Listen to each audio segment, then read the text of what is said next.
심리학자인 에릭 프롬이라고 하는 사람은 인간에겐 두 유형의 사람이 있다고 이야기합니다. 하나는 죽음을 지향하는 인간, 또 한 부류는 생명을 지향하는 인간이라는 겁니다.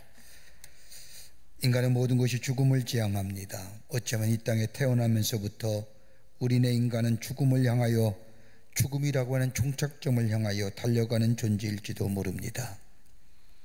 그런데 우리의 인생이 죽음만을 지향한다고 한다면 이것만큼 절망적인 인생은 없을 겁니다. 여러분, 죽음을 우리가 흔히들 마지막이라고 하지 않습니까? 마지막이라는 의미가 어떤 의미가 있을까요? 또 다른 기회가 없다라는 겁니다. 다시라고 하는 것이 그의 삶 가운데 없다라는 겁니다. 그러게 죽음을 절망이요 좌절이라고 부르는 이유가 여기에 있습니다. 더 이상 기회가 없기 때문입니다. 그러나 생명을 지향하면 환경과 여건이 어려우면 어려울수록 생명의 소중함과 생명의 사랑함을 갖게 됩니다. 왜요? 하나밖에 없는 거기 때문에요. 하나밖에 없는 생명이기 때문에 우리가 흔히 말하는 것처럼 인생에는 연습이라는 것이 없기에 하나밖에 없는 생명, 이 생명의 소중함을 알기에 귀하게 여기고 사랑하게 됩니다. 환경의 여건이 어려우면 어려울수록 생명하는 사람, 생명지향적인 인간, 더더욱 굳세 믿음 안에서 그 생명을 가지려고 노력하며 애쓰며 나아가게 됩니다. 그러면서 에릭 프롬은 이야기하기를 무엇이 인간으로 하여금 생명지향적인 삶을 살게 하느냐라고 하는 이 물음에 그는 답하기를 하나님 안에 있을 때의 우리의 삶은 죽음지향적인 삶을 넘어서서 생명지향적인 인간의 삶으로 변화해 간다고 말합니다. 생명지향적인 인간입니다. 여기는 생명을 사랑하는 모습이요, 생명을 정말로 가치 있게 생각하는 모습입니다. 여러분, 우리가 지식에 대한 관심이 많이 있습니다. 많이 알려고 노력하며 많이 배우려고 합니다. 근데 여러분, 우리가 흔히 지식에는 두 종류의 지식이 있습니다. 하나는 실증적인 지식이요, 또 하나는 계시적 지식입니다. 실증적 지식이란 우리가 배우고 숙도되어지고 경험되어진 것으로 이루어지는 knowledge, 이성적이며 논리적이며 과학적으로 우리의 경험에서 실증되어질 수 있는 것은 지식을 가리켜서 실증적 지식이라고 부릅니다. 그런데 또 하나의 지식이 있습니다. 계시적 지식입니다. 이성적으로 합리적으로 기납성으로 증명되지 않는 이 지식, 경험되지 않는 지식, 아무리 경험적으로 분석하고 따져보지만 증명되지 않는 지식을 가리켜서 계시적 지식이라고 얘기합니다. 여러분, 우리의 삶 가만히 보십시오. 경험이 참으로 많으면 많을수록 우리 안에 지식이 넘쳐납니다. 여러분, 경험이라고 하는 것, 곧 몸으로만 경험해야 되면 이 경험입니까? 여러분, 생각으로 경험하는 건 생각이 아닌가요? 경험이 아닌가요? 전에 생각지도 못했고 들어보지도 못한 이야기들을 다른 사람의 이야기를 들음으로써 경험하는 것. 여러분, 우리의 믿음의 생활도 마찬가지지 않을까요? 여러분, 내가 체험하고 내가 경험한 하나님이 그 하나님이십니까? 다른 사람이 체험하고 경험한 하나님은 아닙니까? 내가 체험하고 내가 은혜 받았던 이야기를 얘기하는 것보다 다른 사람이 받았던 은혜와 체험의 이야기를 들을 때마다 내게 더 큰 감동이 오는 것, 여러분, 어떤 이유일까요?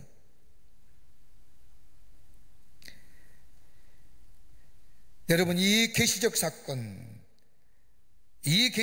받아들이고 소화할 때에 거기에 창의적인 역사가 일어나며 창조성이 만들어집니다.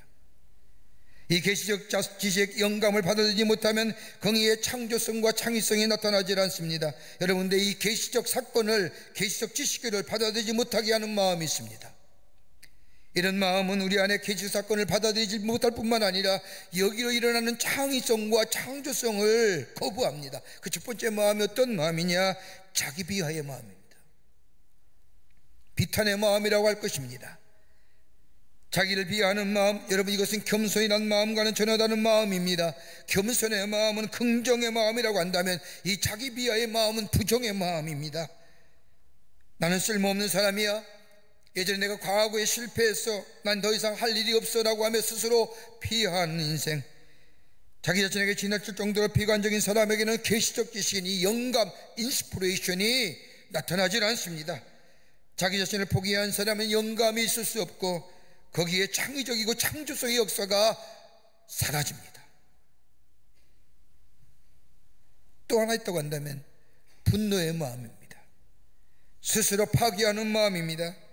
여러분, 우리가 인생을 살려보면 분하기도 하며 억울한 일 당하기도 합니다. 그런데 이 억울함과 이 분한으로 인하여 우리 마음속에 생기는 이 감정, 분노의 감정, 여러분 이거 제어하지 못하면 자기를 파괴하게 만듭니다. 여러분, 이 감정에서 헤어나지 못하면 우리 마음에 시기가 생기고 질투가 생기고 미움이 생깁니다. 이 시기와 질투와 미움으로 가득 찬 곳에서는 새로운 생각을 받아들일 여지가 없습니다. 이런 마음을 소유한 사람에게는 영감이 떠오르지 않습니다. 계시적 사건, 지식이 임하지 않는다는 겁니다. 마음의 분노에 쌓여 스스로 자기를 파괴하는 사람, 이것을 넘어서게 될 때에 우리 안에 영감이, 여기에 창의적이고 계시적인 지식이 우리 가운데 임하게 됩니다. 또 하나 있다고 한다면 나태입니다. 나태가 계시적 지식을 거부합니다. 거부하기에 우리 안에 창의성을 거절합니다. 나태는 게으름입니다. 여러분, 나태한 사람과는 창의와 영감은 거리가 멉니다. 부지런해야 됩니다. 신앙적으로, 인격적으로, 더 나아가 도덕적으로 부지런해야 합니다. 이런 사람에게 계시적 지식과 더불어 영감이 있어지게 됩니다. 우리 내면에 자리 잡고 있는 자기 비하의 마음, 자기 파괴의 마음, 이 게으름, 여러분 어떻게 다스릴 수 있을까요? 어떻게 이거 넘어설 수 있을까요? 세상을 살면서 가장 힘든 일이 있다고 한다면 우리의 마음을 다스리는 일일 겁니다. 여러분, 내가 아무리 마음을 진정한다고 할 때 불쑥불쑥 일어나는 내 안에 이 분노의 마음, 좋지 못한 감정의 얘기, 자기 스스로를 파괴하는 이야기들, 내 속에 조용히 속삭이듯이 나를 무너뜨리는 이 부정의 마음들 어떻게 다스릴 수 있을까요? 흔히들 사람들은 이것을 넘어서기 위해서 명상, 요가, 나중에 마음의 수련, 갖가지 방법을 다 다스리려고, 가지고 다스리려고 해보지만은 안 되지 않습니까? 이것도 해보고 저것도 해봅니다. 심지어 마음을 다스리고자 예수도 믿어보고 저 다른 종교에 기웃거리도 하지만은 우리의 마음 도무지 다스릴 수가 없습니다. 여러분, 마음은 어떤 걸까요? 우리의 전부입니다. 마음은 우리의 전인적인 겁니다. 여러분, 마음과 몸과 마음이 분리되어서 합니까? 아니지 않습니까? 내 마음이 생각하는 대로, 내 마음이 뜻하는 대로 내 행동으로 옮겨지는 것, 그러게 전인격적인 겁니다. 내 마음속에 생겨진 이 분노와 자기 비호와 자기 파괴와 나태와 게으름은, 그래서 하나님의 계시적 사건을 거부하며 내 안에 창의성을 거부하는 것, 이거 어떻게 넘어설 수 있을까요? 바울은 빌립보서 2장 5절을 통하여 우리에게 그 문제의 해결점을 얘기해 줍니다. 빌립보서 2장 5절의 말씀을 보면 너희 안에 이 마음을 품으라 곧 그리스도 예수의 마음이니 그는 그분 하나님과 본체시나 하나님과 동등됨을 취할 것으로 여기지 아니하시고 인간을 몸에 묻으시고 이 땅에 오셨느니라. 예수의 마음이 우리 안에 있을 때, 다른 말로 말하면 예수가 내 삶의 주인 되시어 내 안에 자정하여 계실 때에 우리 안에 불쑥불쑥 일어나는 이 이기적인 마음, 자기 분노의 마음, 파괴의 마음, 자기의 마음을 넘어서서 그 마음을 다스리며 그로 인하여 내 안에 창의적이고 계시적 지식을 가질 수 있다는 겁니다. 여러분, 예수님이 우리의 삶의 주인 되실 때에 겸손할 수 있습니다. 예수님이 우리 마음의 주인 되어주시면 예수님과 함께 새로운 미래를 열어갈 수가 있습니다. 아무리 힘들고 어렵다 할지라도 예수 그리스도의 십자가의 은혜를 생각하면, 내 삶이 아무리 곤고하고 힘들다 할지라도 예수가 나의 길이 되어주시고 진리가 되어주시고 생명이 되심을 내가 믿고 예수와 함께 동행할 때에 아무리 절망과 좌절의 어두운 그림자가 우리를 막는다 할지라도 넘어서서 새로운 소망과 용기의 길을 걸어가게 됩니다. 예수가 우리와 함께 계시면 우리는 새로운 용기의 사람이 되는 겁니다. 그런 우리들 향하여 오늘 바울은 말합니다. 너의 구원을 이루라. 구원을 이루라고 합니다. 여러분, 우리가 다 구원받은 백성입니다. 근데 또다시 무슨 구원을 이루라고 하는 말일까요? 여러분, 이렇게 판문할지 모르지만 그리스도인의 삶은 구원지향적인 삶입니다. 내가 어떻게 구원받았습니까? 오늘도 구원받아야 됩니다. 내일도 구원받아야 됩니다. 구원의 완성을 향하여 나아가는 존재가 바로 우리 그리스도인의 삶입니다. 신학적으로 말하자면 내가 예수를 믿어 구원받았습니다. 예수의 십자가의 은혜, 누구든지 이의 이름을 부르는 자마다 구원을 얻는다고 하는 말씀처럼 예수의 이름을 부르며 예수가 나의 삶의 주인 되심을, 내를 죄를 위하여 십자가에 돌아가심을 고백함으로 구원받았습니다. 믿으십니까? 믿으십니까? 믿어야 됩니다. 믿는 자가 여기 온 겁니다. 의롭다함을 주셨습니다. 내가 의롭다는 것은 내가 도덕적으로 윤리적으로 의로운 것이 아니라 저 아브라함이 하나님을 믿음에 그를 의롭다 여기신 것처럼 우리가 예수를 믿음으로 말미암아 우리가 의로운 존재가 되었습니다. 상대적인 의의가 아니라 하나님이 주신 절대적인 의의입니다. 그것을 끝나는 것이 아니라 하나님의 말씀 따라 살게 됩니다. 기도함으로, 말씀을 묵상함으로, 주의 말씀에 순종함으로 선한 일로 섬김과 나눔의 삶을 통하여 내 삶 속에 성화의 가정을 이루어갑니다. 그래서 끝나는 것이 아니라 내가 예수님 앞에 다가섰을 때에, 마지막에 하나님의 심판대 자리에 섰을 때에 우리의 삶이 영화로운, 구원의 완성인 영화로운 존재가 됩니다. 이걸 지향해 나가는 겁니다.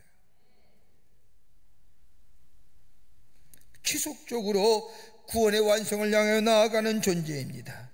그러기에 그리스도의 삶이라고 하는 것은 구원지향적 가치를 가진 삶, 이것이 바로 그리스도인의 삶입니다. 그런데 이 구원지향적 가치의 삶, 이게 뭐냐? 오늘 성경의 말씀을 보면 하나님의 소원이라는 겁니다. 다른 사람을 위하여 복음을 전하고 예수 그리스도의 사랑을 전하며 내 삶 속에 예수의 섬김과 나눔의 모습을 통하여 하나님이 하나님 되심을 증거하는 삶도 좋지만은 가장 우리에게 바라고 원하는 삶이 있다고 한다면 우리의 삶이 구원의 완성을 향하여 구원 지향적 가치를 가진 삶, 이게 바로 하나님이 우리를 향한 소원이라는 겁니다. 그럴 때에, 하나님의 소원을 이루어갈 때에 우리의 삶을 통하여 그리스도의 날에, 마지막 날에 자랑거리가 되게 하신다고 오늘 우리에게 말씀해 주고 계십니다. 어떻게 하나님의 소원을 이루어 가는 삶, 구원 지향적 가치의 삶을 살아갈 수 있을까요? 오늘 본문의 말씀을 통해서 함께 말씀을 나누며 은혜 받기를 원합니다. 첫째는 하나님을 기쁘시게 하는 거예요. 하나님 기쁘시게 하는. 그리스도의 삶이 무엇이냐 말이에요. 하나님의 소원을 이루는 그리스도의 삶이 무엇이냐, 여러분, 이 질문에 정확하게 하나님의 거룩한 소원을 가진 자. 오늘 이 2장 13절 말씀을 보십시오. 너희 안에 행하신 이는 하나님이시니 자기의 기쁘신 뜻을 위하여 너희에게 소원을 두고 행하시니라. 여러분, 예수를 믿고 구원받은 사람은 누구에게나 하나님의 기쁘신 뜻을 위한 하나님의 거룩한 소원이 한 사람 한 사람에게 가지고 계신다는 겁니다. 여러분, 우리 인생의 여정을 걸으면서 쉽게 넘어지고 쓰러질 때마다 나라는 존재 별거 아니구나, 나라는 존재 초라한 존재구나, 스스로 자기 비하하며 넘어지고 쓰러질 때가 얼마나 많습니까? 그러지 말라는 겁니다. 하나님은 한 사람 한 사람에게, 당신에 의해서 부르심 받은 당 사람 한 사람에게 거룩한 소원을 가지고 계신 하나님이시라는 겁니다. 그러기에 이사야서 49장 16절 말씀을 보면 나는 내 이름을 내 손바닥에 새겼고라고 얘기합니다. 나 자신이 스스로 나에 대하여 실망한다 할지라도 우리 하나님은 나에 대하여 실망함이 없다는 겁니다. 나는 나를 버려도 하나님은 절대로 나를 버리지 않는다는 겁니다. 왜요? 하나님이 소원이 내게 있기 때문입니다. 너희에게 소원을 두고 행하신다고 하십니다. 여기서 행한다는 것은 에너지입니다. 하나님이 행하시는 것을 얘기합니다. 하나님이 우리에게 소원을 두고 나만 내버려두는 것이 아니라 내 속에 역사하시어 하나님의 거룩한 소원을 이루어 가신다는 겁니다. 내가 못하는 것 하나님이 하십니다. 내가 버리지 못할 때 하나님이 버리게 하십니다. 내가 겸손하지 못할 때 하나님이 나를 겸손케 하십니다. 내가 사랑하지 못할 때 하나님이 나를 사랑하게 만드십니다. 내가 하는 것이 아니라 하나님이 일하신다는 겁니다. 왜요? 하나님의 소원이 나를 통하여 하시고자 했기 때문입니다. 이것이 하나님의 뜻이라는 겁니다. 하나님과 내 뜻이 일치가 되면 거기에 온전히 구원을 이룰 뿐만 아니라 그 삶 속을 통하여 나 자신의 삶을 통하여 예수 그리스도의 복음의 역사가 증거될 뿐만 아니라 많은 자들에게, 저 어둠 가운데 있는 자들에게 빛된 존재로, 저 생명력이 일어가는 것인데 소금 같은 생명의 역사를 집어넣는 존재로 선한 영향력, 다시 말하여 복음의 증인된 삶, 예수 그리스도를 증거하는 삶으로 살아가게 만드신다는 겁니다. 이것이 하나님의 소원이에요. 왜 우리를 부르셨을까요? 우리에게 축복해 주시는 거 어디 있을까요? 여러분, 우리에게 왜 하나님이 축복해 주실까요? 내가 축복 주심의 그 모습을 통하여, 나를 통하여 하나님이 증거되고 복음이 증거되는 역사를 위해서입니다.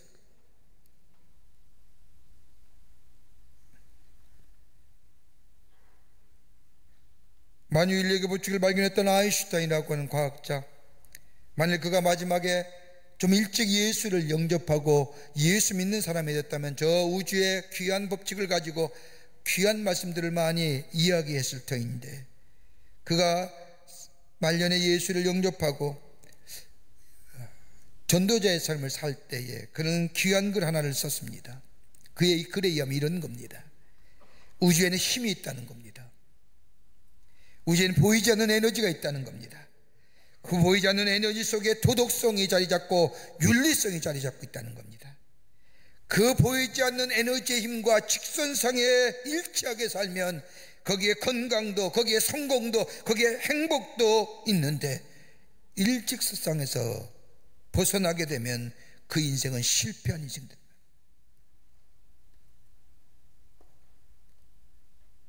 우리가 신앙적으로 하나님과의 일치되는 사람, 하나님의 뜻이 나의 뜻이 되어 이 땅에 살아가는 삶, 거기에 삶의 의미가 있고 그 삶을 통하여 하나님의 역사가 증거되며 그 일직선상에 있는 그 하나님과의 관계 속에 내 삶 속에 하나님 주신 축복과 은혜가 넘쳐나는 삶, 그러나 하나님과의 나와의 벗어나는 인생 될 때에 그 인생은 실패할 수밖에 없는 인생.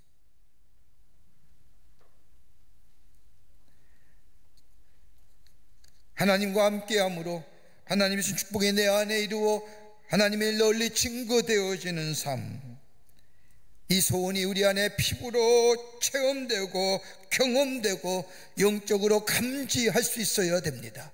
그러기에 바울은 깨어있으라고 얘기하는 겁니다. 영적인 민감성을 가지고 살아야 된다고 하는 겁니다. 때로는 깊은 기도의 자리, 말씀이 묵상하는 자리, 선포되어오는 말씀을 통하여 하나님의 말씀을 듣는 자, 깨어있는 자, 이럴 때에 하나님의 소원이 우리 안에 감지될 뿐만 아니라 그로 인하여 하나님이 기뻐하시는 삶으로 살아가는 복된 인생이 됩니다. 이것이 하나님의 소원을 아는 자예요. 두 번째는 바울은 두렵고 떨리는 마음으로 구원을 이루어가라고 말합니다. 오늘 12절 후반부의 말씀을 보면 항상 복종하여 두렵고 떨림으로 너희의 구원을 이루라고 합니다. 여러분, 복종하고 여러분 두렵고 떨리는 마음이 어떤 마음일까요? 어떤 것으로 한 단어로 이야기하고 설명할 수 있을까요? 경건함입니다. 경건함이란 구별되는 겁니다. 하나님과 매일매일 교제하며 하나님과 매일매일 잊지 않고 하나님과 함께 동행하며 하나님의 말씀으로 기도의 생활로 하나님과의 교제하는 영적 교제가 있었을 때 우리 안에 드러나는 삶이 뭐냐? 경건의 삶, 구별되어지는 삶. 여러분, 영적 교제함이 있을 때 우리 안에 경건함이 있고 구별됨이 나타나게 됩니다. 그 경건이란 삶, 하나님과 교제하는 게 나타나게 될 때에 거기에 삶의 원칙이 생기고 삶의 원칙일 뿐만 아니라 가야 할 길과 해야 할 일이 생각나게 되며 거기에 우리의 삶의 기초가, 기준이 생기고 도덕과 윤리가 생기는, 이걸 가리켜 그리스도의 삶의 가치가 어디서 나와요? 경건에서 나오는 거예요. 경건에서. 주님과 깊이 교제하는 겁니다.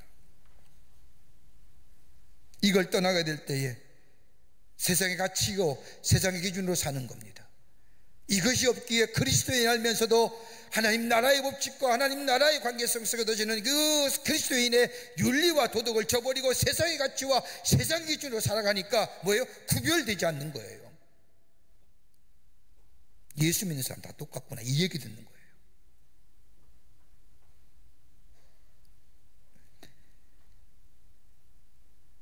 그 하나님의 말씀에 복종하라는 겁니다. 두렵고 떨리는 마음으로 구원을 이루어가라는 겁니다.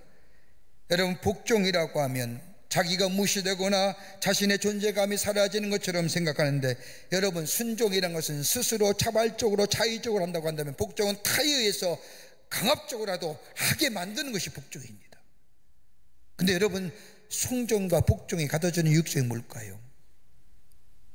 뭐 저항도 있어야 되고 불의한 것에 대해서 대항도 하지만 가져다 유익함이 있어요. 순종하면요, 뭐요? 안전입니다. 또 하나 생명이 보존되는 거예요. 여러분, 밖에 보세요. 우리가 도로를 건널 때에 신호등 보고 있잖아요. 신호등이 뭐예요? 파란불이 됐을 때 건너는 거예요. 빨간불 때 걸으면 뭐예요? 죽어요. 파란불이 건너질 때 거기에 안전이 있고 거기에 생명이 있는 거예요. 순종하게 될 때에, 하나님의 말씀에 따라 살게 될 때에, 비록 내 삶에 참으로 힘든 말씀이지만 그 말씀이 하나님이 내게 주신 말씀, 구원받은 우리에게 주시는 하나님의 말씀으로 받아들이고 내 삶 속에 순종하고, 아니면 내가 쳐서 복종하며 그 말씀 따라 살아갈 때 뭐가 있어요? 안전이 있습니다. 생명이 보장됩니다. 그러게 신명기 30장 2절 말씀을 보세요. 2절 이하의 말씀을 모세가 이스라엘 백성에게 말씀합니다. 너와 내 자손이 내 하나님 여호와께로 돌아와 내가 오늘날 내게 명하는 것을 온전히 따라서 마음을 다하고 성품을 다하여 여호와의 말씀에 순종하면, 그 다음에 뭐예요? 6절 말씀에 와서 너로 생명을 얻게 하실 것이니라. 생명은 역사예요. 여기에 기쁨이 있고 여기에 만족이 있습니다. 여기에 행복이 넘쳐난 삶이 됩니다.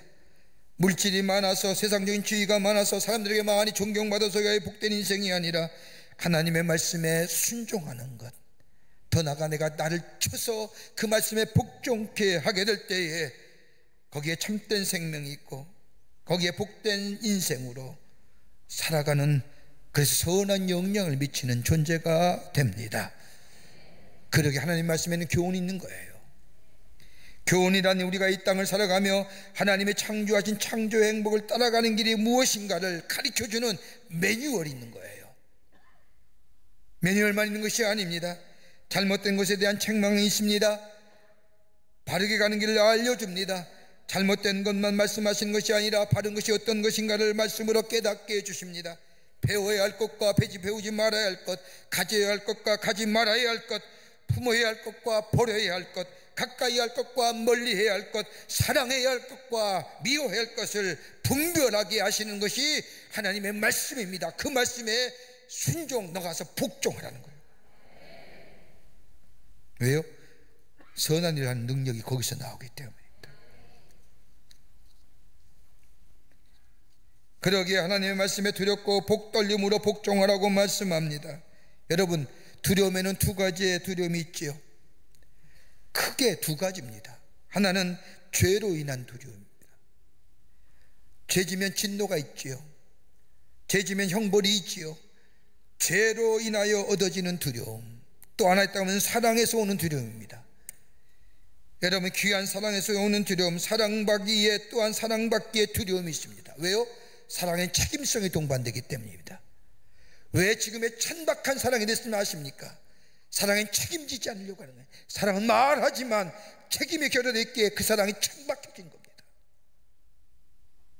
사랑이라는 말은 많이 하지만 책임이 결연되어 있는 사랑, 하나님 우리를 사랑하십니다. 왜 그 사랑이 귀한 사랑이고 그 사랑을 들을 때마다 내 마음에 두려움이 있는 줄 아십니까? 우리 하나님은 사랑한다고 말씀하시며 책임지시기 때문에,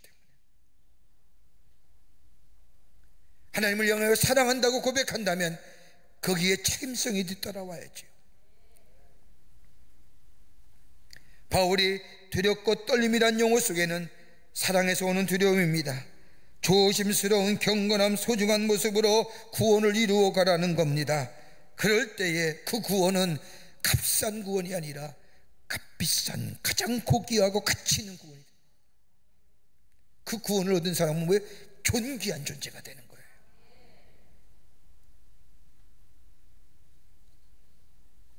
미국에 정착했던 초기 이민자들에게는 자기들이 싫어하는 사람들에 대한 고유한 대응 방식이 있다고 합니다. 유서가 깊은 도시나 섬에 가보면 교회나 마을 중심에 꼭 공동묘지가 있습니다. 사람들이 묻혀있는 묘지에 가보면 세월이 오래되었음에도 불구하고 아직도 묘비의 비문들이 생생하게 보존되어 있음을 봅니다. 이렇게 읽을 때마다 아, 이 사람이 그때 태어났구나, 몇 살에 죽었구나, 그렇게 알 수가 있습니다. 그래서 그것을 방문한 사람들은 죽은 사람들의 묘비를 보면서 그의 일생을 헤아릴 수가 있지요. 그런데 보통 이들의 묘비를 보면 보통 바람 부는 반대 방향으로 세워졌습니다. 반대 방향에 세워짐으로 인해서 글씨들이 바다의 바람이나 광풍이나 오랜 모래바람으로부터 마찰로부터 보호할 수 있게 하여 오랫동안 사람들로 하여금 기억되게 하는 겁니다. 그런데 죽은 사람, 다른 사람으로부터 미움을 받았으면 그 묘비는 바람 부는 방향으로 그 묘비가 세워집니다. 그러면 세월이 흐름으로써 비바람과 풍광과 모래바람에 그 묘비의 비문들이 하나씩 사라져가는 겁니다. 후대 사람들은 거기 와도 그 사람이 누군지 아무도 모릅니다. 흔적 없이 사라진 겁니다. 이 세상에 전혀 살지 않았던 존재, 아무것도 아닌 것처럼 기어져리고 만답니다. 죽은 후에 아무도 생각해 주지 않는 인생, 여러분 이것처럼 끔찍한 일은 없을 거예요. 하나님이 나를 새롭게 해주셨습니다. 하나님의 사랑이 나를 새로운 존재로 만들어 주셨습니다. 나를 버리지 아니하시고 내게 소원을 두십니다. 그 소원, 내 안에 그 소원을 가지고 하나님 나라의 백성으로서의 그 소원을 이루어드리는 삶, 어디요? 하나님의 말씀에 나를 쳐서 복종해 하여 그 말씀 따라 살게 될 때 내 안에 예수 그리스도가 증거됨으로 복음의 확장성이 이루어지고, 그러하여 내가 복음의 증인된 삶을 살아갈 때 이것이 바로 하나님을 기쁘시게 하는 나사요, 하나님의 소원을 가진 자의 삶이요 그리스도의 나라의 자랑이 된다는 겁니다.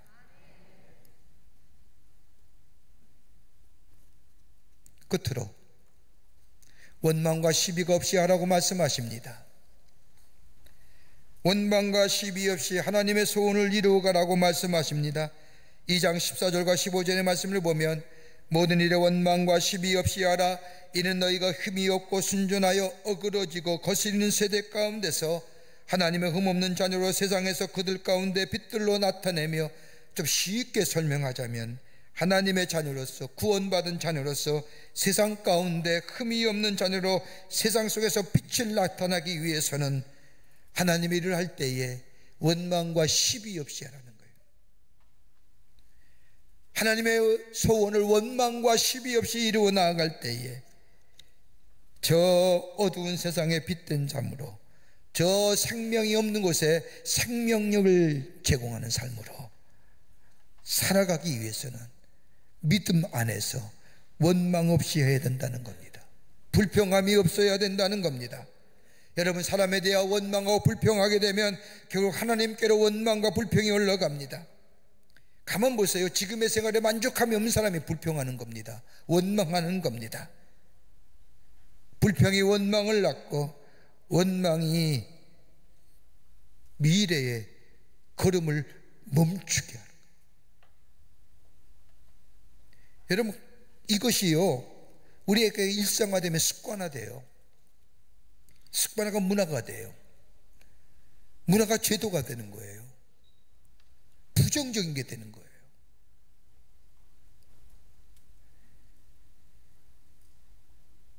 원망과 불평이 우리의 입에 있을 때 그것이 습관화되고 그것이 태도가 되고 그것이 나중에 삶의 기준이 되면 그 사람은요 부정적인 사람으로 남을 수밖에 없는 거예요. 한번 보세요. 원망하는 사람들이요 늘 원망해요. 꼭 불평하는 사람은 그 사람은 꼭 불평만 해요. 좋은 얘기 달지 입하지 열지 않아요. 좋은 일에 있음에도 불구하고.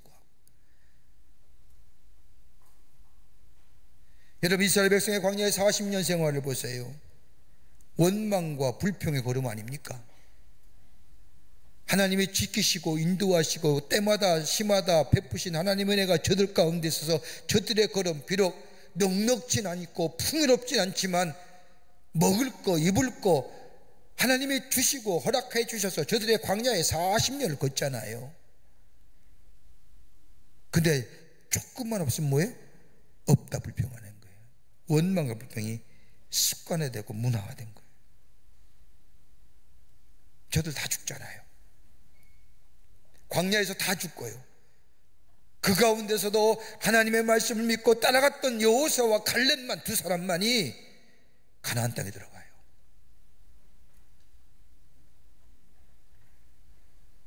원망의 죄가 무섭습니다. 주의 일을 할 때 원망하는 거 아닙니다.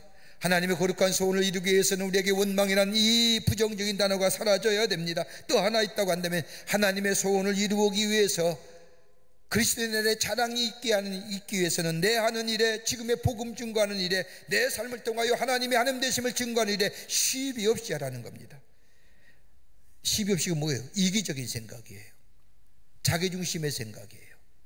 이기적이고 자기중심의 삶에는 시비가 나타나요. 예수님이 십자가를 지실 즈음에 예수님이 예루살렘에 올라간다고 하자 예수님의 제자들이 앉아서 예수님이 예루살렘에 올라가면 누가 우편에 누가 좌편에 앉느냐 시비 걸잖아요. 이 시비가 일어나잖아요. 여러분, 시비의 중심에는 이기적이고 자기중심적인 마음이에요. 이 말을 듣고 있던 예수님께서 물어보시지 않습니까? 너희들 가운데 나의 마시려는 잔을 너희가 마실 수 있겠느냐라고 묻자 그 가운데 누가 얘기해? 야고보가 내가 마시겠습니다. 여러분, 성경에 말씀에 최초의 예수님의 제자 최초의 순교자가 누굴까요? 야고보예요. 사도행전 13장에 나오잖아요. 원망과 시비 없이 하라는 것은 하나님을 먼저 생각하라는 거예요. 하나님의 뜻을 먼저 생각하라는 거예요. 하나님의 일을 할 때 원망과 시비 있을 때마다 하나님의 뜻, 하나님의 원하시는 소원, 하나님의 원하시는 일, 하나님의 소원을 먼저 생각하라는 거예요. 나를 새롭게 하시고 나를 새로운 존재로 삼으실 뿐만 아니라 내게 사명 주시고 나로 하여금 하나님의 소원을 주시어 그 뜻을 이루어가게 하시며 나로 하여금 이 어두운 세상에 구별된 존재로 빛이 나게 된 존재로 하나님의 뜻을 나타내는 존재로 하나님의 소원을 이루어가게 하는 존재로 나를 부르신 것을 생각하며 살아가라는 거예요. 원망과 시비가 없는 거예요. 여러분, 순종하면 적응하기가 쉬워요. 하나님의 말씀에 순종하면 하나님의 사람으로 쉽게 살아가요. 하나님의 말씀에 순종하면 거기에 헌신과 희생이 있게 되고 헌신과 희생이 있게 되면 거기에 온전한 구원의 역사가 일어나요. 순종한다고 기다리면 복종한다. 아니, 내 이성적으로, 내 합리성으로, 내 귀납성으로 도무지 이해가 안 되다고 거절하니까 말씀 따라 살아가는 게 어려운 거예요. 그러나 순종하는 거예요. 잘한대요. 바울이 고백처럼 나를 쳐서 복종케 하는 거예요. 그럴 때 우리 안에 구원의 역사가 일어나는 거예요. 그리고 그리스도의 날에 자랑이 되게 하시는 겁니다. 그리고 오늘 말씀은 너희에게 하나님의 소원이 구원 지향적 가치의 삶, 계속해서 구원을 이루어가라는 겁니다. 두렵고 떨리는 마음으로 원망과 시비 없이 하며 하나님을 기쁘시게 하며 그럴 때에 복음의 역사가 증거되고 하나님의 부르심의 뜻을 이루어 나갈 뿐만 아니라 그로 인하여 내 이 땅의 삶에 하나님이 주시는 신령한 축복을 누릴 뿐만 아니라 마지막 날에 저 그리스도의 날에 그리스도의 앞에 섰을 때에 하나님의 자랑거리가 된다는 거예요. 이러한 은혜가, 이러한 귀한 축복이 오늘 여러분과 저 가운데 있어지기를 주의 이름으로 축원합니다. 하나님 감사합니다. 저희들 사랑해 주시고 하나님의 자녀 삼으심에 감사합니다. 주의 놀라운 은혜가 우리 가운데 있습니다.